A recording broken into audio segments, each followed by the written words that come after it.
Hello everyone, today we're going to be breaking down one of Undercover's best shows, that being Autumn Winter 2002 Witches Cell Division. This show's important not just because the looks and the pieces that came out of it, but because it marked an end of an era for the brand. It was Undercover's last show in Tokyo, with everything from then on being held in Paris. A lot of people tend to associate this collection with a couple of the archive grails like the Rebelgods jeans or the iconic rug, but once you take a step back, you really realize how conceptually and visually complex this collection is. Unfortunately, this collection was kind of pretty badly preserved.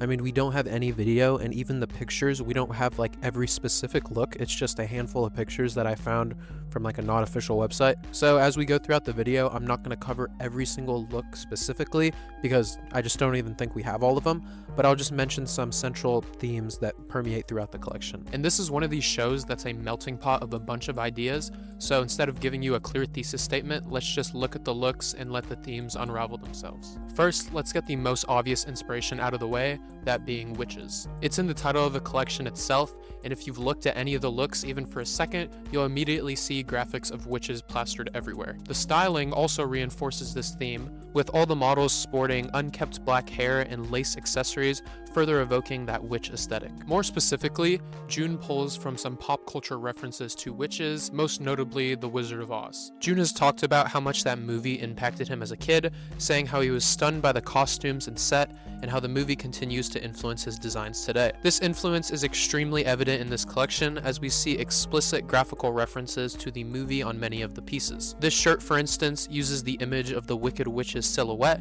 and this one uses the Good Witch. We also see phrases from the movie, such as "Are you a good witch or a bad witch?" as well as repeating motifs such as the presence of stars, likely being a callback to the Good Witch's wand. Another motif that kind of fits in with the witch stuff is the presence of like moons. For example, moons are used on a bunch of the different buttons, as well as just printed onto shirts. Based on what we've seen so far, it might look like this collection's only pulling from pop culture, but that playfulness is intentionally being contrasted with the darker reality of what witches historically represented. The figure of the witch carries a lot of historical weight, especially when you look at it through the lens of Christianity and women's roles. Historically, witches were often women accused of practicing unholy magic, which was basically anything that deviated from Catholic or Christian doctrine. That deep, uneasy connection between witchcraft and Christianity is likely why the cross motif appears so frequently throughout the collection. They're really impossible to ignore, with them showing up on shirts, jewelry, rugs, and even inside jacket linings. Even pieces like the Rebelgods denim can be read through this lens,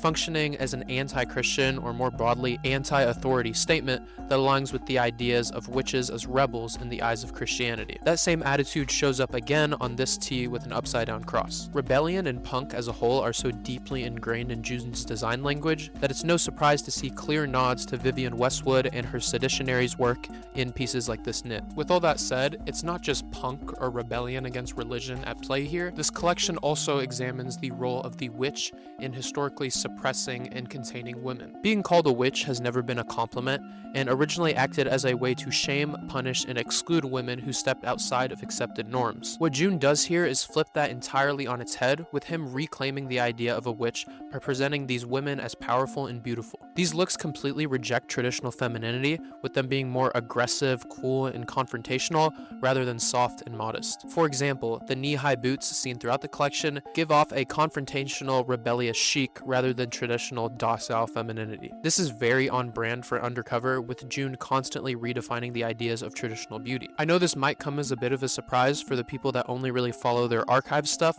but when it comes to the runways, women's wear is Jun's bread and butter. Like, all those iconic runway shows you think of when you think about Undercover are actually women's wear shows. And Jun himself has said he's so much more confident designing for women. Anyways, with that tangent out of the way, let's look at another prevalent way that the theme of witchcraft comes up, that being with transformation. A core aspect of witches is their ability to cast spells and change things, and this idea is literally built into the garments in this collection. A lot of pieces in this collection can physically transform from one type of clothing to another depending on what you combine it with or how it's styled. For example, these shirts can be sewn together and worn as a single piece by connecting them with these button-like closures. Like, think about how crazy that is. These 9 shirts you see on these models are all combined to become this one shirt that's seen on this model. Honestly, even as standalone pieces, these t-shirts are worth appreciating, so let's take a look at them. We see star and moon shaped studding along with these lace sleeves, as well as other hybrid elements such as the skirt that's coming out of this bottom. We also see more interesting modular shirts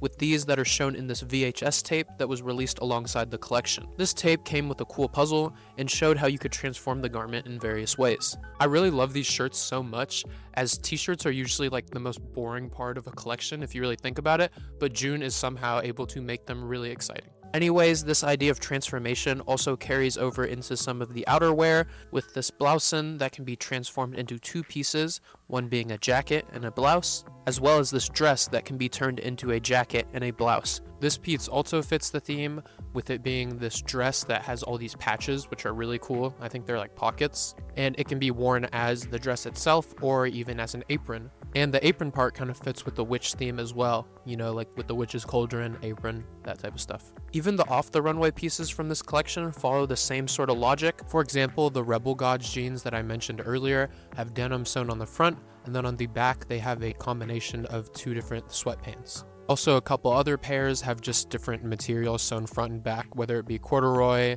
and denim or velvet. They'll even do patching with different material as seen in these corduroys. This jacket is also really cool and fits in with the theme, with the bottom being detachable to make it like a longer jacket, or you can just not wear it and have it be a shorter jacket, or you can put it over the shoulders and turn it into like this weird armor looking thing, which is really cool. This motif of transformation is also when the second half of the collection's title, Cell Division, starts to make sense. All of this garment manipulation mirrors biological cell division, with pieces splitting apart, merging together, and becoming something new. Anyways, the idea of modularity also lends itself to the second big inspiration behind this collection, that being Japanese mechas from June's childhood. Growing up in 1970s Japan, it's no surprise that June was heavily influenced by this type of media and its iconic figures. This influence is also evident in other collections such as Fall Winter 21, which was strongly inspired by Neon Genesis Evangelion. The recurring motif of construction aligns naturally with the process of assembling these figures piece by piece,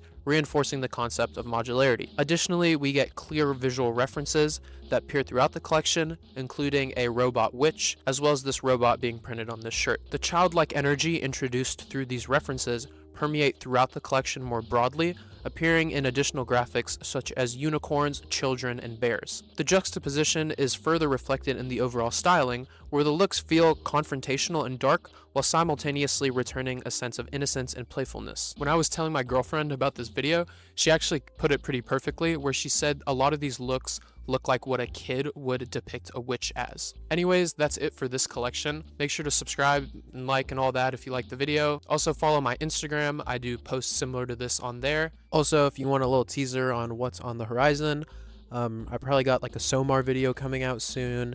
I really want to do a RAF consumed analysis. I have a ton more ERD references, and just comment down below like anything you'd like me to do, because I'd love the inspiration.